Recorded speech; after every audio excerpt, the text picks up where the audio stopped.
बिस्मिल्लाहिर्रहमानिर्रहीम। आज का जो हमारा मौजू है वो है तदरीस उर्दू जमात हफ्तम के लिए।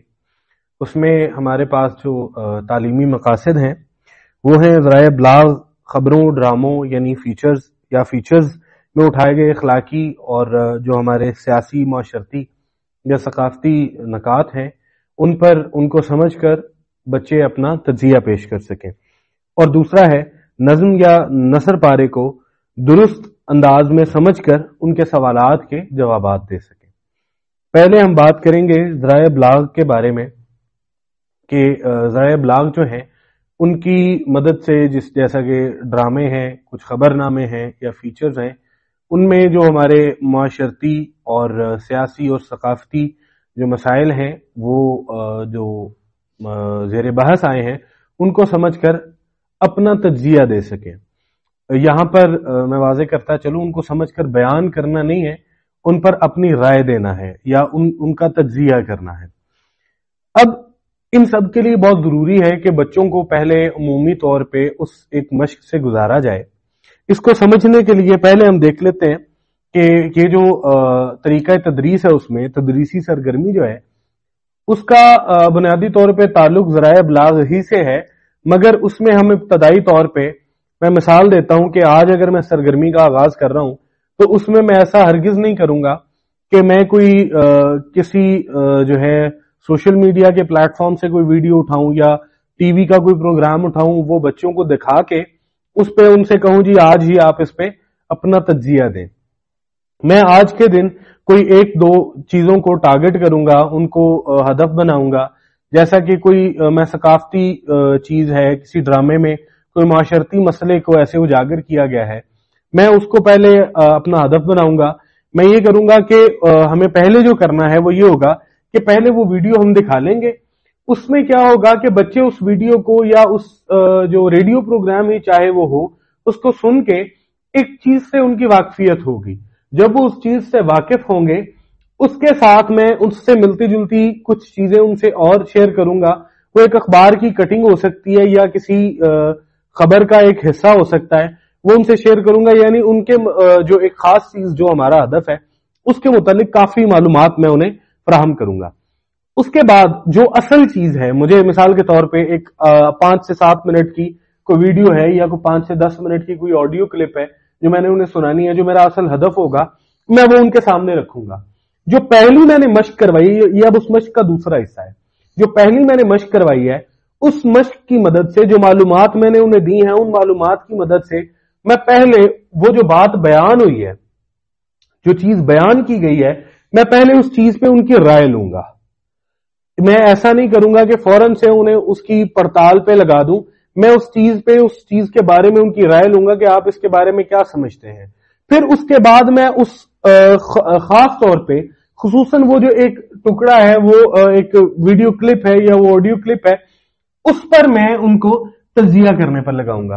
इसका फायदा क्या होगा कि हम उमूमन ये सोचते हैं कि जब हम किसी तज्जिये की बात करते हैं तो वो लाजमन जो है वो तहरीरी शक्ल में हो, कोई नसर पारा हो या ऐसी कोई चीज हमारे सामने है।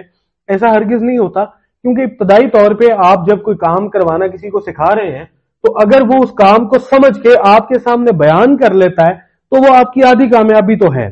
कामयाबी का एक जो पहला जीना है वो आपने अबूर कर लिया।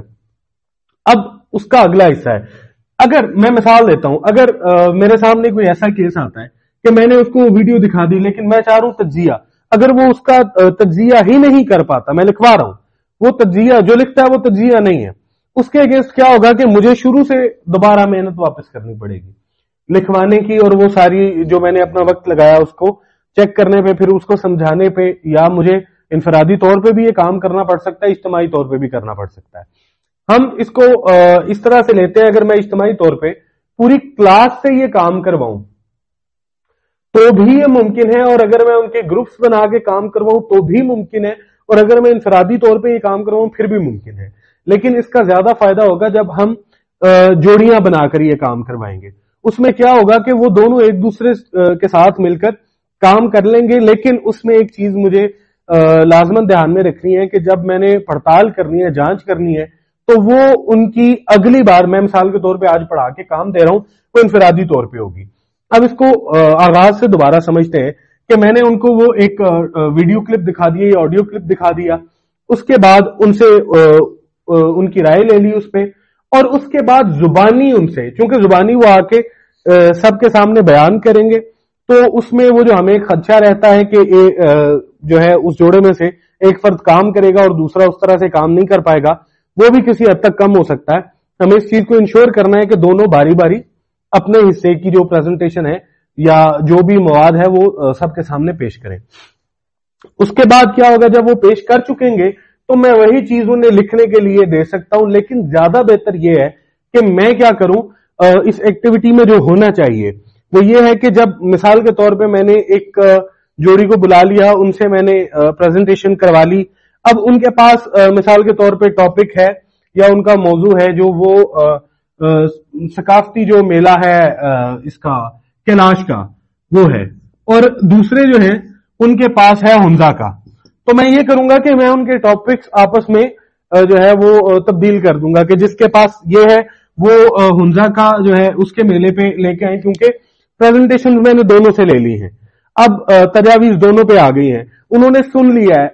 ये चीज ध्यान में रखिएगा, मैंने ये नहीं करवाना कि जो इस पर उनकी तरफ से तज्जिया आया है वही इसने लिख कर लाना है, ऐसा नहीं होगा। जिसने कैलाश पे तज्जिया किया है मुझे उसी से उसका तज्जिया हुंजा पे चाहिए। मैंने ये एक दफा सारी मश्क करवाई ताकि उन्हें पता चले कि तज्जिया होता क्या है, किस तरह से किया जाता है, और फिर फाइनल जो आखिरी इसकी एवेल्यूएशन होगी या इसकी पड़ताल होगी वो जो मैं उन्हें घर के लिए काम दूंगा या मश्क दूंगा या टेस्ट के तौर पे उन्हें दूंगा उससे होगी। तो जब भी हम बात करते हैं तज्जिया की तो ये जो है स्टेप बाय स्टेप बारी बारी यकमुश्त ये काम नहीं होता, इसको बारी बारी करना पड़ता है। अगली चीज जो है उसमें वो है नज्म या नसर पारे को जो है दुरुस्त और लय के साथ पढ़ें या उसकी दुरुस्त अदाई के साथ, और उसके जो सवालात हैं उसके जवाबात भी दे सकें। अब जो है आहंग के साथ अगर हम पढ़ने को कहते हैं तो सबसे पहली चीज जो है वो ध्यान में रखिएगा कि जब भी हमने किसी नसर पारे को या नज्म को उसकी बुलंद खानी करनी है, हम उसको बोलते हैं कि उसको उसकी अदाई दुरुस्त होनी चाहिए, तो उसके लिए लाजिम है कि हमें जो अल्फाज उसमें इस्तेमाल हुए हैं उनका मालूम हो कि उन पे अगर अलामाते हरकत हैं तो वो कौन सी है, उनके उतार चढ़ाव के लिए हमें अल्फाज के माना भी मालूम होने चाहिए। सबसे पहली जो चीज है वो ये करें कि हमने हर सबक के आगाज में मुश्किल अल्फाज के माना दिए हुए हैं, वो मुश्किल अल्फाज के माना उन्हें लाजमन करवाएं। उससे क्या होगा कि उमूमन वही अल्फाज होते हैं जिनकी अदाई में भी और जिनकी वजह से हमें उसकी असल रूह को समझने में मुश्किल आती है।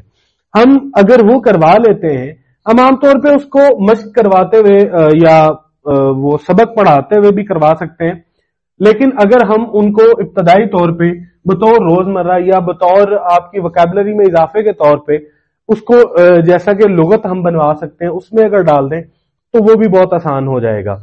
हम इस सरगर्मी में मिसाल के तौर पे ये सरगर्मी जो भी हम करते हैं इसमें एक चीज हम करते हैं कि हमने इसके दो हिस्से किए हैं। पहली चीज तो ये है कि हमने चूंकि उसको समझ के उसको समझे बगैर हम उसकी दुरुस्त अदाई नहीं कर सकते। पहली चीज तो ये है कि हमने उसके मुश्किल अल्फाज जो है ना, इसका पहला हिस्सा ये होगा कि उसकी हम लुगत बनवा लेंगे, और लुगत उस तरह नहीं बनवाएंगे कि हर जो है वो बच्चा अपनी कॉपी पे उसके माना लिख रहा है और उसके बाद वो याद करके या होमवर्क के तौर पे लेके आ रहे हैं उनके जुमले बना रहे हैं। हम क्या करेंगे, वो लुगत बनाएंगे, वहीं क्लास में बैठे हुए इस सरगर्मी का पहला हिस्सा होगा। सबसे पहले हमने मुश्किल अल्फाज ले लेने, मुश्किल अल्फाज के अगेंस्ट कोशिश करें कि तस्वीर लेकर आए। अब दो ग्रुप्स बनाएंगे पूरी क्लास के, एक में वो मुश्किल अल्फाज हम तकसीम कर देंगे, एक में उनके अगेंस्ट तस्वीर, अगर तस्वीर नहीं है तो कम से कम उनके माना लिख देंगे। अब क्या होगा कि हम बड़ी आसानी से कर सकते हैं जी इसका माना क्या है, ला के उसके सामने लगा दें, ठीक है। तो ऐसा हम नहीं करेंगे। बतौर टीचर मैं क्या करूंगा, जो मुश्किल लफ्ज है मैं उसकी तकरीबन तशरीह करूंगा, यानी उसका माना नहीं बताऊंगा डायरेक्टली, यानी मैं बराह रास्त उसका मतलब नहीं बताऊंगा। मैं क्या करूंगा, उससे मिलती जुलती बात करूंगा। एक ग्रुप वो लफ्ज ढूंढेगा, दूसरा ग्रुप उससे माना ढूंढेगा, यानी मैं उसकी तशरीह इस तरह से करूंगा जिसमें मैं इसका क्लू भी छोड़ूं, यानी लफ्ज का, और उसके मानी का क्लू भी छोड़ूंगा। اب جب یہ ہو جائے گا یہ ان کو یاد رہے گا اور پھر ہم اس کو چسپاں کر دیں گے. اب یہاں پہ چسپاں کرنے کے بعد کیا ہوگا؟ یہاں پہ چسپاں کرنے کے بعد یہ ہوگا کہ اگلا اس کا جو سٹیپ آ جائے گا وہ سٹیپ یہ ہوگا کہ جس طرح سے ہم نے یہ کیا ہے اس طرح سے ہم مختلف جو ہے علامات حرکات بنا لیں گے. اب علامات حرکات میں مثال کے طور پہ ایک لفظ لکھا ہے, اس کے اوپر پیش لگاؤں گا, پیش آتا ہے یا نہیں آتا, شد لگاؤں گا شد آتا ہے یا نہیں آتا, زبر لگا دوں گا زبر آتا ہے یا نہیں آتا. یہ چیز ہم اس کا تعین کریں گے اس چیز سے اس کی ادائی کی مشق کے بعد, یعنی ادائی کریں گے ہم. مثال کے طور پہ میں نے پیش لگایا, ہم پیش سے بھی ادائی کریں گے. میں نے شد لگایا, ہم شد سے بھی ادائی کریں گے. پھر زبر لگایا, اس سے بھی ادائی کریں گے. اس سے کیا ہوگا کہ ہم سب کی ادائی کے بعد جو درست ہوگا اس کو ایک کو ہم اپنی جو ڈکشنری ہے یا اپنی لغت ہے اس میں شامل کریں گے اس درست علامت حرکت کے ساتھ.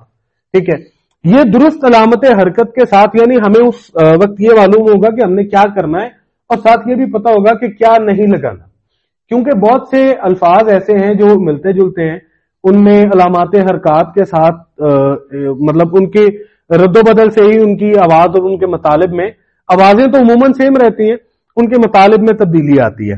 تو یہ دونوں چیزیں انہیں واضح ہو جائیں گی. یہ دو ایکٹیویٹیز کروا کے یعنی الفاظ مشکل اور ان کے معنی, پھر ان کے اوپر آراب لگا کر, آراب میں آپ دے سکتے ہیں. دوسری آراب کی مشق یہ کروا سکتے ہیں آپ تینوں آراب کے ساتھ الفاظ لکھتے ہیں, یعنی درست بھی وہیں پہ ہوں گے اور غلط بھی وہیں پہ ہوں گے. ان میں سے انہوں نے آپ اس کی ادائیگی کریں, آپ اس کو درست تلفظ کے ساتھ بلند خوانی کریں, اس میں سے انہوں نے چننا ہوگا. یہ دونوں آپشنز موجود ہیں. آپ یہ بورڈ پہ بھی کر سکتے ہیں, ایک چارٹ بنا کے اس پہ ٹک کا آپشن دے کے اس پہ بھی کر سکتے ہیں.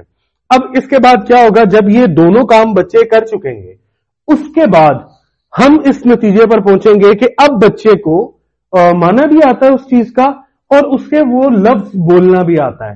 یعنی اب اسے لفظ کہاں پہ تحریر میں جو مشکل لفظ آ رہا ہے اس پہ زور دینا ہے یا نہیں دینا وہ یہ بھی جانتا ہے, اور اس کو ادا کیسے کرنا ہے وہ یہ بھی جانتا ہے.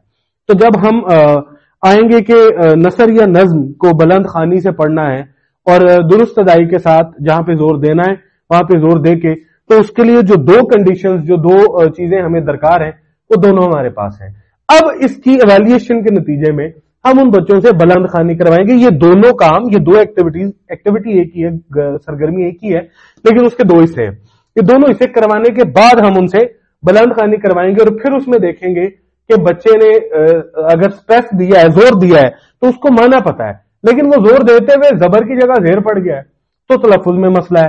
اگر تلفظ اس نے درست کیا ہے لیکن اس نے وہ زور نہیں دیا ادائی میں جہاں پہ زور دینا چاہیے تھا, یا دھیما بول گیا ہے, دھیما نہیں بولنا چاہیے تھا, تو ہمیں معلوم پڑے گا کہ یہاں پہ علامات حرکات میں مسئلہ نہیں ہے, مسئلہ یہاں پہ ہے کہ اس کو اس کا معنی نہیں آتا, یعنی وہ اس کی روح تک نہیں پہنچ پایا.